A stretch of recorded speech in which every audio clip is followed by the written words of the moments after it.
में सभी संतों, गुरुओं, महापुरुषों को मैं नमन करता हूं। सबसे पहले हम लोग इस मंच से आवाज देंगे, आवाज दो, आवाज दो, आवाज दो। देख लीजिए मनवादियों, आपने एक हमारे आईएएस के ऊपर कार्रवाई करके ये पूरे बहुजन समाज को जगा दिया है। अभी तो ये लड़ाई है, अभी लंबी लड़ाई लड़ी जानी है। और इस देश के मूल निवासियों का अगर कोई दुश्मन है तो मात्र वो 3% समाज है जो विदेशी है, जिसका डीएनए हमसे नहीं खाता है। वो इस देश में अराजकता पैदा करना चाहता है और उस देश में वो बाहर से आए हुए लोग इस देश को बर्बाद करना चाहते हैं। लेकिन इस देश का अब एससी समाज, एसटी समाज, ओबीसी समाज ये जाग चुका है और ये मंच से ये दिखाई देने लगा है कि आने वाला समय इस देश के मूल निवासियों का होगा।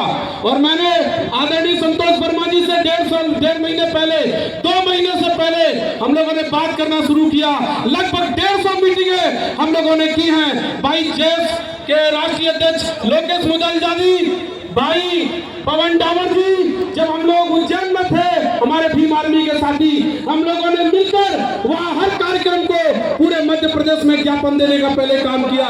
इससे एकता जो बनी है, आज ये संकल्प लेकर जाएंगे कि वो 3% जो विदेशी है वो एंटीगा वाली जाति को न दान देंगे, न मान सम्मान देंगे और कसम खाकर जाएंगे। दोनों हाथ उठाकर बोलिए कि जीवन में कभी मतदान नहीं देंगे। दोनों हाथ खड़े करके बोलिए देंगे।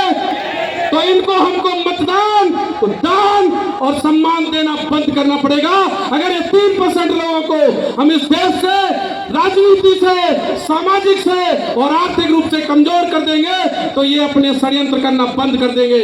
हम बस इतनी बात आप लोगों से कहना चाहते हैं। मैं डॉक्टर पुष्पेंद्र बहुजन इस बहुजन समाज के आंदोलन को कामयाब बनाने के लिए अपनी जीवन साथी डॉक्टर प्रीति बहुजन के साथ, दोनों ने अपनी नौकरी, अपना घर परिवार, अपनी संपत्ति सब कुछ छोड़कर यह फैसला किया कि जीवन में कोई औलाद भी पैदा नहीं करेंगे, संपत्ति नहीं रखेंगे और वापस लौटकर कभी घर नहीं जाएंगे जब तक कांसीराम साहब के सपनों का भारत यानी कि इस देश का मूल निवासी बहुजन समाज को इस देश का मालिक नहीं बना देंगे, तब तक कोई दूसरा काम नहीं करेंगे। हमारा अगला आंदोलन है जो ओबीसी का 27% आरक्षण इस मध्य प्रदेश सरकार ने लागू नहीं किया है, 13% जो होल्ड कर रखा है उसको लागू कराने के लिए बहुत जल्दी इस भोपाल की धरती से आंदोलन का आगाज होगा और मोहन यादव को वो 13% होल्ड देना पड़ेगा।